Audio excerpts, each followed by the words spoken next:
constituido, ustedes recordarán, claro, el objetivo no es hacerles una clase de histología, nada, sino les estoy recordando cosas gruesas que nos va a ser vital para nosotros poder interpretar la enfermedad, ¿no? Eh, este capilar, como ustedes ven, este capilar tiene tres capas, ¿no?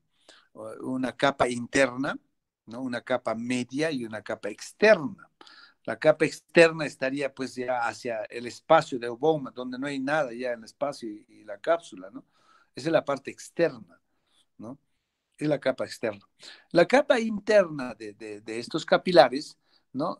Es fenestrado, ¿no? Es fenestrado, tiene poros, ¿no? Entonces, ese es el endotelio. Y el epitelio vendría a ser la parte externa, ¿no? Pero entre el endotelio y el epitelio existe una membrana basal. Bueno, creo que ya me estoy extravasando para poderles explicar la parte de histología. No tengo diapositiva porque ese no es el objetivo, pero quiero recordarles, ¿no? Entonces, entre el endotelio y el epitelio, ¿no? Existe una membrana donde descansan justamente estas capas, ¿no? ¿No? Que se llama la membrana basal y a su vez que tiene tres, digamos, tres compartimientos, ¿no? Una zona central y las laterales. Muy bien, entonces tenemos el endotelio, tenemos la membrana basal, ¿no? Y, y el epitelio. El epitelio, ¿no? El epitelio es tiene pues unas prolongaciones, ¿no? Unas prolongaciones en forma de pies o pedicelos o podocitos, que es igual, es similar, ¿no? ¿No? O sea, pies, podocitos o pedicelos. Esos nombrecitos, ya vean un poquito recordando y fijando, porque vamos a hablar justamente de las enfermedades de los podocitos, de los pedicelos o pies de podocitos. Esta capa externa es como una mano, ¿no? Y bueno, con estas prolongaciones que nosotros tenemos en las manos, que se llaman dedos, ¿no? Y más o menos esas son las prolongaciones, son los pedicelos. Entre estos dedos, nosotros tenemos un espacio. Si ustedes ahorita abren los dedos, ¿no es cierto? Van a ver que hay como una especie de rendija entre dedo y dedo, pues, ¿no? Entonces, justamente así está conformado estos pedicelos. Estos espacios como especie de rendijas se llaman pues rendijas de filtración, ¿no? Rendijas de filtración. Entonces, eso es lo que nosotros más o menos tenemos que recordar. Entonces, la pared capilar dentro de este glomérulo tiene tres capas: endotelio, membrana basal y el epitelio, con sus prolongaciones que se llaman pedicelos, podocitos o pies de podocitos. ¿Correcto? Entonces, eso es lo que debemos recordar. Ahora, tampoco es motivo de la clase, pero pienso, ¿no? ¿Me están escuchando? Ya se han dormido. ¿Están escuchando, no? Sí, Hola. doctor. Ah, ya. A ver, la pregunta es, ¿no? Este, ¿Cómo es de que se manifiesta una enfermedad glomerular, ¿no? Entonces, la respuesta es, cuando hay un daño glomerular, o sea, en buena cuenta, cuando decimos daño glomerular, estamos hablando básicamente de este enmarañado de capilares. Vamos a decir que cuando este enmarañado de capilares se daña, entonces termina como producto de este daño perdiendo proteínas, ¿no? O perdiendo muchos elementos celulares, dentro de ellos, por ejemplo, los hematíes, ¿no? Cuando se pierde proteínas, ¿no? Bueno, que normalmente y en buena cuenta nosotros perdemos proteínas hasta cierta cantidad, pero cuando extravasa esa cierta cantidad, ¿no? Prácticamente estaríamos hablando de una proteinuria patológica, ¿no? Entonces, esa proteinuria patológica empezaría pues a partir de 150 miligramos, porque normalmente nosotros podemos, ¿no? Como producto de todos estos procesos fisiológicos, podemos perder hasta 150 miligramos de proteínas en orina de 24 horas. Si yo junto orina de 24 horas, voy a ver que el paciente normalmente adulto pierde 150 miligramos, pero a partir de 150 miligramos ya es patológico, ¿no? Entonces, nosotros podemos clasificar esta proteinuria, ¿no? En proteinuria fisiológica, hasta 150 miligramos, y proteinuria patológica a partir de 150 miligramos. Dentro de la proteinuria patológica, ¿no? Vamos a tener 3 grados, ¿no? 3 grados, ¿no? De acuerdo a la intensidad de la pérdida, de la cantidad. Vamos a tener una proteinuria patológica, no veo la diapositiva. Ha salido un rato. Parece que lo ha botado el Meet. Doctor, disculpe, ahorita vamos a volver. Ya, no hay problema, yo voy hablando. Entonces, les decía, para que no pierdan, a ver, la hilación. A ver, esto es lo que estoy hablándoles, chicos, tienen que tener en cuenta porque se supone que ustedes ya han estudiado lo que es la fisiopatología y semiología. Les estoy haciendo un repasito, ¿no? De la parte de fisiopatología y semiología, ¿no? Para que ustedes puedan, ¿no? Poder interpretar, ¿no es cierto? Interpretar, ¿no? Del cómo, ¿no? Del cómo que se daña esa estructura y como producto de este daño, qué es lo que pasa, ¿no? Entonces les estaba diciendo de que se va a perder de la línea de las proteínas, ¿no? En forma patológica a partir de 150 miligramos. Entonces, para fines académicos lo clasificamos en 3 grados, ¿no? Una proteína patológica leve, que algunos consideran hasta 500 miligramos, algunos hasta 1 gramo, ¿no? Eso se llama proteína patológica leve. Y a partir de 1 gramo hasta 3.5 gramos es una proteína patológica moderada. Y a partir de 3.5 gramos en orina de 24 horas, se considera proteinuria patológica severa o grave, o también llamado, ¿qué cosa? Síndrome nefrótico. ¿Correcto? ¿Ya?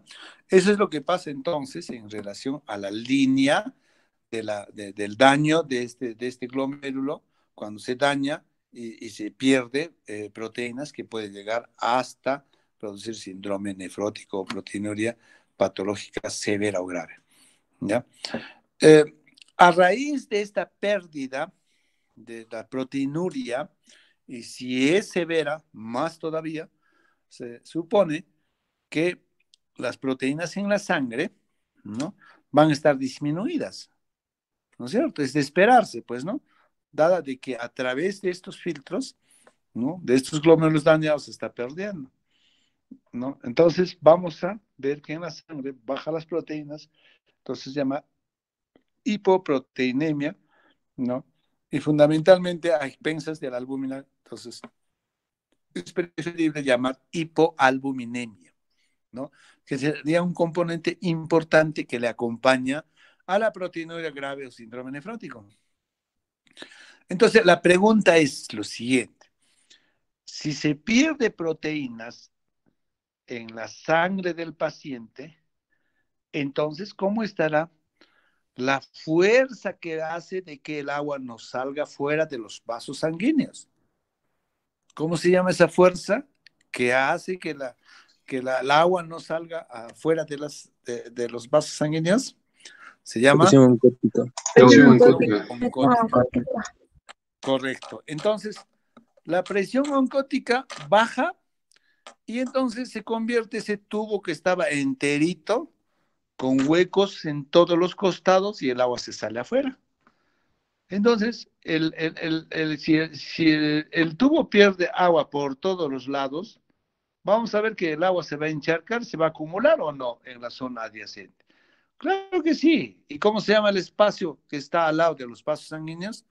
El intersticio. Entonces, en el intersticio se empieza a acumular el agua, ¿no es cierto? Se empieza a acumular, se inunda de agua Y entonces eso clínicamente, semiológicamente, ¿cómo lo vamos a evidenciar?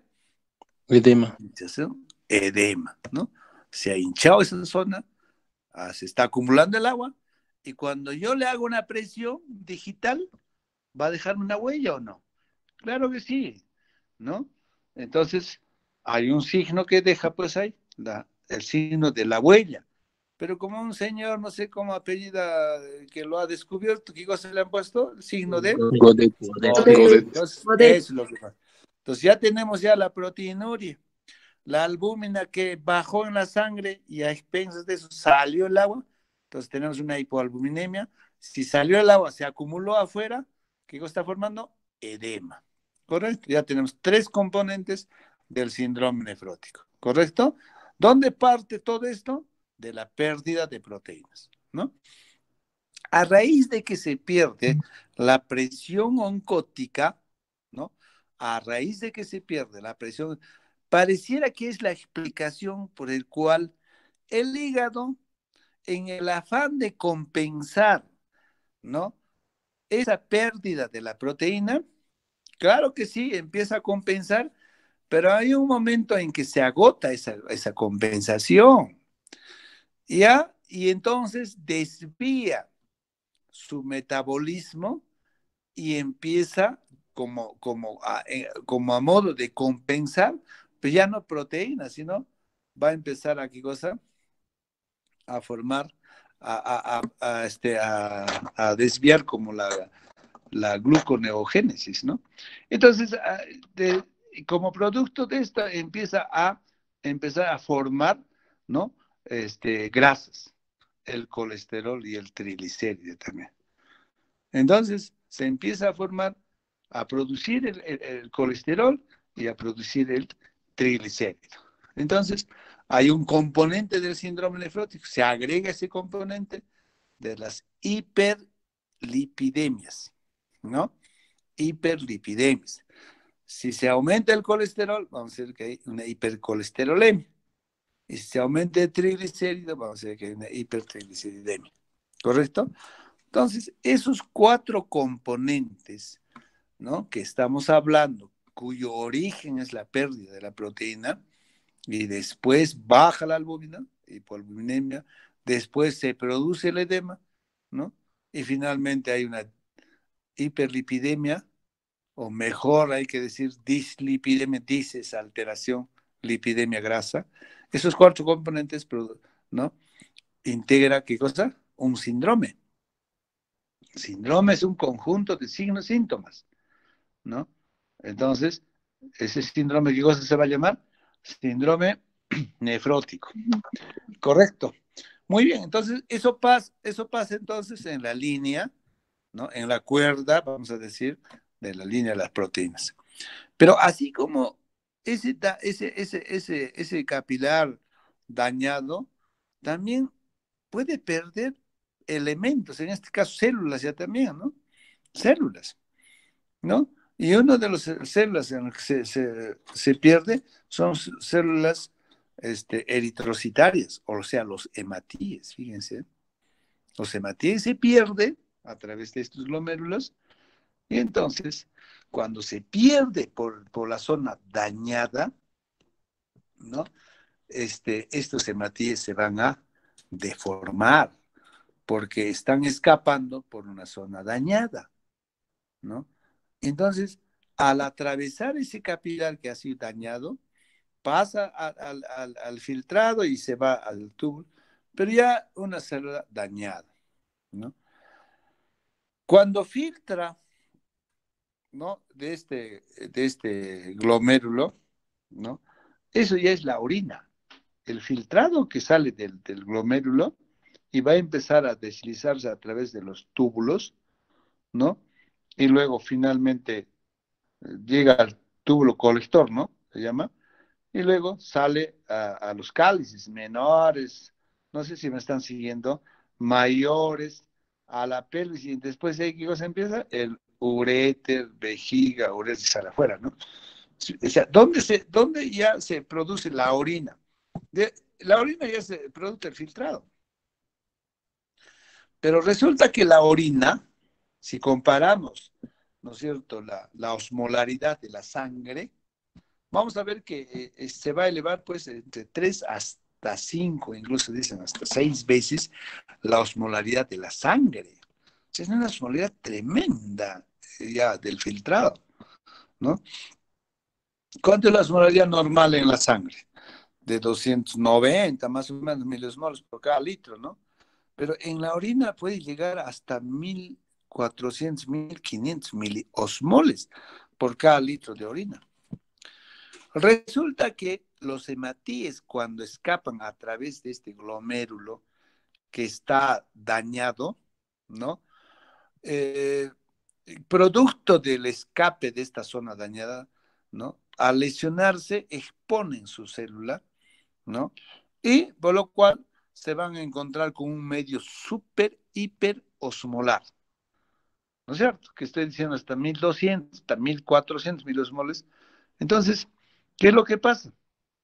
De que esta, ¿cómo se llama? Esta orina, como está muy hiperosmolar, ¿no? Va a ser de que las células estas se tengan que deshinchar, arrugarse, ¿no? Porque de hecho, pues un hematíe que está dañado expone su interior. ¿Qué cosa es el interior de las células? El citoplasma. Citoplasma, agua contra un medio hiperosmolar va a ser chupado hacia afuera, pues, ¿no? Porque el medio hiperosmolar va a jalar el agua de la célula. Entonces, estas células se van a arrugar. Cuando decimos se van a arrugar o se van a crenar, es lo sinónimo, ¿no? Es lo mismo. Entonces, estas células crenadas, arrugadas, ¿no? Van a aparecer en la orina. Y como son células arrugadas, vamos a llamarle ¿qué cosa? Crenocitos. Pero también se pueden arrugar en otras formas, ¿eh? En forma de invaginación, en semiluna o casco de minero, ¿no? También, ¿no? Estos son los famosos esquistocitos, ¿no? ¿No? Es una semiluna o casco de minero, se dice, ¿no? Hay otras formas en forma de espículas, ¿no? Así en formas así alargadas, entrecruzadas, también se puede arrugar de esa forma, ¿no? Y esos son los acantocitos, o perdón, los esquistocitos, ¿no? Entonces, todas esas células que se han, ¿cómo se llama? Se han deformado, son producto de los hematíes que han escapado a un medio súper hiperosmolar, ¿no? Ahora, ¿qué cosa más acompaña esta pérdida de esos hematíes? Que finalmente la pérdida de los hematíes o eritrocitos en la orina, ¿qué se va a llamar? Hematuria, ¿no? Esta hematuria usualmente va a ser acompañado de hipertensión arterial, presión alta, ¿no? También puede acompañarse de que empiece o baje la filtración glomerular, va a haber oliguria. Puede acompañarse de que haya proteinuria, pero no habrá pues de rango nefrótico, habrá una proteinuria pues, que llega a 1 gramo, 2 gramos, es una proteinuria, pero no de rango nefrótico. Pero si es que llega a rango nefrótico, que sí puede darse, entonces estaríamos hablando pues de una hematuria con síndrome nefrótico o un síndrome nefrítico con síndrome nefrótico. Entonces, esos son los componentes fundamentales del síndrome, ¿no? Nefrítico, ¿no? La hematuria, que estamos diciendo, la hipertensión arterial, la oliguria, disminución de volumen urinario, ¿no? Puede haber hiperazoemia, se puede alterar la función renal, o sea, la ureacreatinina se puede elevar. Y puede haber proteinuria también. Todos esos componentes de signos, síntomas, ¿no? Se llama síndrome nefrítico I, ¿no? Ahora, el síndrome nefrítico básicamente está conformado por la hematuria y la hipertensión arterial. Básico, o sea, no tiene que faltar para decir síndrome nefrítico. No, además de los otros que estoy diciendo, oliguria, hiperazoemia, disminución del volumen urinario, ¿no? Pero estos dos componentes no pueden faltar. Pero de esos dos componentes, ¿podría faltar todavía inclusive uno de ellos? puede faltar, ¿qué digo? La hipertensión. Pero lo que no puede faltar para decir síndrome nefrítico es la hematuria. La hematuria sí tiene que estar y tiene que estar, ¿ya? Ahora, cuando hay pérdida de hematíes o eritrocitos ya por esta zona dañada y aparecen en la orina, obviamente lo primero que hace es coger la vía del túbulo contorneo proximal, hace de gel, es un recorrido, ¿no? Muchas veces se pierde tanta hematuria, tantas células hemáticas que están crenados, están deformados. Estos llegan a taponearse en el sistema de túbulos. Y tanto es de que se juntan, ¿no? En el sistema de los túbulos y que pueden formar cilindros, ¿no? Tanto por los mismos eritrocitos que se han deformado o por sus componentes, ¿no? Entonces pueden formar los cilindros. Y estos cilindros se llaman cilindros hemáticos, ¿no? Entonces, esta hematuria entonces tiene que sí o sí acompañarse de cilindros para decir que es una hematuria de origen glomerular, ¿no? La hematuria es de origen glomerular, ¿no?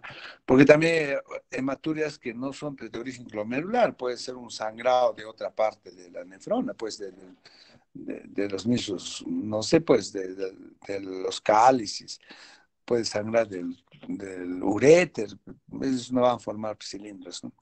Entonces, esa es la característica. Entonces, para hablar de síndrome nefrítico, estamos hablando de hematuria con cilindruria o presencia de cilindros, estamos hablando de hipertensión arterial, estamos hablando de hiperazoemia, la urea creatinina elevada, disminución del volumen urinario, esos son los componentes, ¿ya?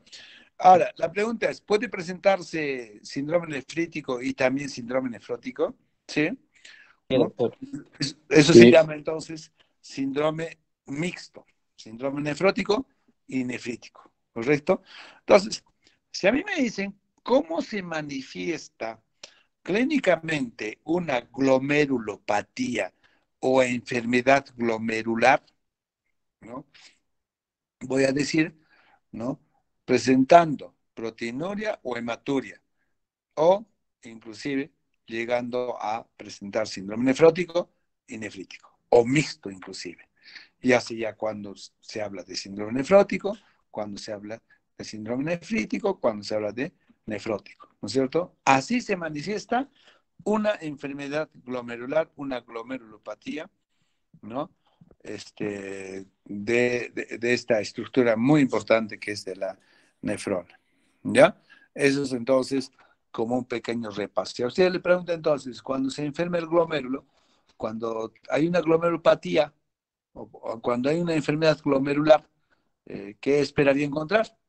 Yo esperaría encontrar proteinuria, hematuria, o inclusive si hablo de la línea de la proteinuria, lo más severo que puede llegar a qué cosa es al síndrome nefrótico. Si hablo de la línea de la hematuria, lo más severo que puede producir es síndrome nefrítico. Punto. Esa es la forma como se manifiesta la enfermedad glomerular. Siguiente.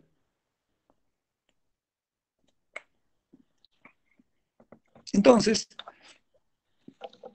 ¿cómo es el mecanismo patogénico de esta enfermedad? ¿No? ¿Cómo es de que se lesiona este capilar para que buenamente después yo tenga síndrome nefrótico, nefrítico, mixto, proteinuria, hematuria, etc.? Entonces, existen los mecanismos de tipo inmunológico y hay mecanismos de tipo no inmunológico, ¿ya?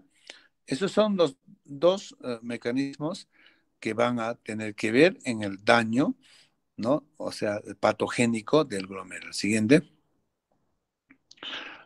Entonces, bueno, dentro de lo que significa los mecanismos inmunológicos, en buena cuenta, resumiendo todo esto, vamos a decir de que para que se lesione el capilar, a ver, todos se meten al glomérulo y todos se meten dentro de los capilares. Hemos dicho que el capilar es una pared vascular que tiene 3 capas, ¿no? Y esa para que se pierda proteínas, hematuria u otros elementos, ese capilar, esas 3 capas, ¿se tiene que dañar o no? Claro que sí. Pero ¿cómo es de que se daña? Pues, ¿no? Entonces, para que se dañe, tiene que formarse sí o sí el complejo inmunitario. Este complejo inmunitario es un complejo que está formado, ¿no?, por un par de estructuras que son muy importantes: el antígeno y el anticuerpo. ¿Correcto? Entonces, eso es fundamental. Si no hay el complejo inmunitario formado por el antígeno y el anticuerpo, no se va a producir el daño. Entonces, hay 2 formas como llega a este complejo inmunitario al capilar glomerular, ¿no?, para que inicie el daño, y producto del daño pueden escapar estos elementos, ¿no? Hay 2 formas. Uno, que el antígeno anticuerpo, ¿no?, el antígeno anticuerpo, así como complejo, ya vaya de la circulación sanguínea a depositarse a los capilares glomerulares, así ya, como complejo. Y lo otro es de que haya antígenos in situ, se llama, o sea, locales, dentro del glomérulo, y que su par anticuerpo vaya en busca de estos antígenos y se forme el antígeno anticuerpo ya en el glomérulo. O sea, unos van formados y otros se pueden formar o juntarse. Entonces, ¿qué es lo que pasa con estos antígenos o este complejo? Cuando llega al capilar glomerular, empieza el daño. ¿Cómo se daña? Activando 2 sistemas. Pásala a ver, creo que está por ahí. Siguiente, ¿no? Siguiente. ¿Ya? Allá antes. Entonces, decía, ¿no?, este complejo inmunitario lo que va a hacer es activar el sistema del complemento siguiente y activar el sistema de la coagulación. Si se activan estos 2 sistemas, va a terminar dañando la pared del capilar glomerular, o sea, el endotelio, la membrana, va a ser el epitelio, va a terminar dañando. Entonces, uno de los brazos para dañar, uno de los mecanismos para dañar el glomérulo justamente es el mecanismo inmunológico. ¿A través de qué cosa estamos haciendo? De la formación del complejo antígeno anticuerpo o el complejo inmunitario. El otro brazo, el otro mecanismo por el cual, siguiente, va a producir daño del glomérulo es la hipertensión arterial sistémica y glomerular, ¿no es cierto? Este es un daño o un mecanismo muy importante, ¿ya? Después las prostaglandinas y la antitromina 3, la dislipidemia, ¿no es cierto? La misma proteinuria que se pierde, estamos hablando de daño no inmunológico, ¿no? Entonces, la dislipidemia, el hecho de tener sobrepeso, obesidad, ¿no? El ser fumador, en fin, todos estos van a ser mecanismos de tipo no inmunológico. Entonces, en conclusión, el mecanismo inmunológico y el mecanismo no inmunológico van a ser los causantes del daño capilar o del daño, en buena cuenta, glomerular. Y producto de esto, una vez dañado, van a perder una serie de elementos, tanto de proteínas como de la línea de los hematíes, formando o llegando a producir inclusive síndrome nefrótico, nefrítico. Siguiente. Muy bien, entonces, dicho de esa forma, haciendo un repaso muy somero, inclusive desde la histología, ¿no? Vamos a ver entonces que dentro de la enfermedad glomerular o glomerulopatía tenemos la clasificación en 6, ¿no? En 6 tipos.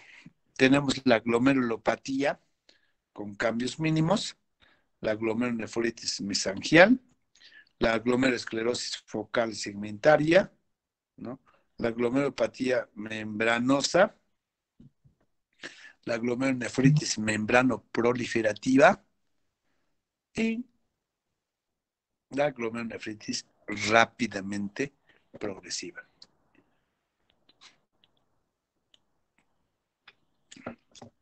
Si ustedes se fijan acá, van a ver que hay algunos nombres, denominaciones con patía y algunos que terminan en itis. A ver, ¿cuáles son las enfermedades que terminan con patía? A ver, alguien de los 83 estarán ahí. Cambios ¿Cuáles son? mínimos y membranosa. Ya, las patías. Cambios mínimos. Y membranosa, doctor. Membranosa, correcto. Y también acá estaría la glomerulosclerosis focal segmentaria, ¿ya? Como patía. Itis, ¿cuáles tenemos? La glomerulonefritis mesangial, la glomerulonefritis membrano-proliferativa y la glomerulonefritis rápidamente progresiva. Entonces la pregunta es, ¿y por qué algunos se denomina glomerulopatía y algunos glomerulonefritis? Esto es dependiendo del estado proliferativo que caracteriza cada uno de estos. Cuando hablamos de glomerulopatías, el estado proliferativo de la inflamación es mínima o nada, ¿ya? En cambio, en las glomerulonefritis, tipo mesangial, membrano proliferativa rápidamente progresiva, acá sí, el componente inflamatorio es muy importante, tanto a nivel del glomérulo como del mesangio, ¿ya? Eso es entonces una de las formas de cómo nosotros podemos clasificar a su vez a estos tipos de glomerulopatías. Las otras son, la otra forma de clasificar a estas es dependiendo si es que la alteración tiene que ver con daño de los podocitos o pedicelos. ¿Se acuerdan que les decía que en la parte externa del capilar hay unas prolongaciones? Entonces, muchas de estas, ¿no?, son podocitopatías, ¿no? ¿Cuáles? La 1, glomerulopatía con cambios mínimos; la 3, glomerulosclerosis focal segmentaria; y la 4, glomerulopatía membranosa. O sea, las patías son podocitopatías y las otras no son podocitopatías. Y así podemos ir, digamos, dándole algunas características, un poco agrupando por semejanza, digamos, de daño glomerular, por semejanza clínica, ¿no? Podríamos en cada uno de ellos ver. La otra, por ejemplo, es de cuáles son las que se manifiestan más con síndrome nefrótico o nefrítico o mixto, ¿no? Entonces, eso ya progresivamente viendo, ¿no? En cada uno de ellos vamos a ir definiéndolo, ¿no? Lo cierto es que cuando uno se enfrenta a esta nomenclatura más desde el punto de vista histopatológico, es cuestión solamente de poder ubicar la estructura dañada o algunas características por las cuales se daña, ¿no? O como producto del daño, ¿no? Entonces, para interpretar, la glomerulopatía con cambios mínimos se llama también como glomerulopatía con fusión de podocitos o con fusión de pedicelos, ¿no? Entonces, acá, básicamente, ¿no? Se va a clasificar o se va a denominar gracias al estudio, ¿no?, de este tipo de glomerulopatías, gracias a las características que presentan con los 3 tipos de microscopios, ¿no? ¿Cuáles son? El microscopio óptico, el microscopio con inmunofluorescencia, ¿no?, y el microscopio electrónico. Siempre cuando uno hace un estudio histopatológico del parénquima renal, lo ideal es hacer estudio con los 3 tipos de microscopio, ¿no? El microscopio óptico es el común, el habitual que todos conocemos, ¿no? Pero el microscopio ya con inmunofluorescencia es básicamente para poder identificar los componentes de las inmunoglobulinas o del sistema de complementos. Lo identifica. Y el microscopio electrónico es para ver ya algunas características, ¿no? Muy minúsculas en cada una de estas. Entonces, dependiendo de eso es de que se hace estas denominaciones, ¿no? Por ejemplo, la glomerulopatía con cambios mínimos desde el punto de vista de la microscopía óptica, se llama así porque apenas hay una proliferación mínima del capilar y del mesanquio, por eso se llama cambios mínimos. Pero si yo veo qué otros nombres más tiene esta glomerulopatía, también se llama glomerulopatía con fusión de podocitos. Pero eso lo voy a poder ver con microscopio óptico, no. Con microscopio con inmunofluorescencia, tampoco. La fusión de los pedicelos lo voy a ver con el microscopio electrónico. Entonces, esta enfermedad también se llama glomerulopatía con cambios mínimos, glomerulopatía por fusión de podocitos o pedicelos. Pero para eso, vuelvo a repetir, necesitamos pues lo de estos microscopios, ¿no? La glomerulonefritis mesangial se llama así a la proliferación de las células, pero ¿en dónde? ¿En qué parte estructural del glomérulo? A nivel del mesangio. ¿Qué cosa es el mesangio? El mesangio es un espacio, ¿no?, que se encuentra entre los capilares glomerulares, ¿no?, en el cual se van a encontrar las células mesangiales en forma de estrellas y la matriz mesangial. Entonces, acá la enfermedad está situada básicamente en el mesangio. Doctor, ¿y la otra parte del glomérulo, que son los capilares, están afectados? No. La pared del capilar no está afectada. No está afectada. La enfermedad está situada, ¿dónde está? En el mesangio. ¿Correcto? Vamos a interpretar nomás estas 6 enfermedades para que después sea un poquito fácil, porque creo que ya tienen ustedes Doctor, clases, doctor, ¿no? sí, doctor, Sí. buenas tardes, disculpe, ahorita tenemos clases de cardiología y el doctor Montesinos nos está esperando, por favorcito. Ya, entonces, ya continuamos la siguiente clase, esta vez sí vamos a hacer el martes de 3 a 4.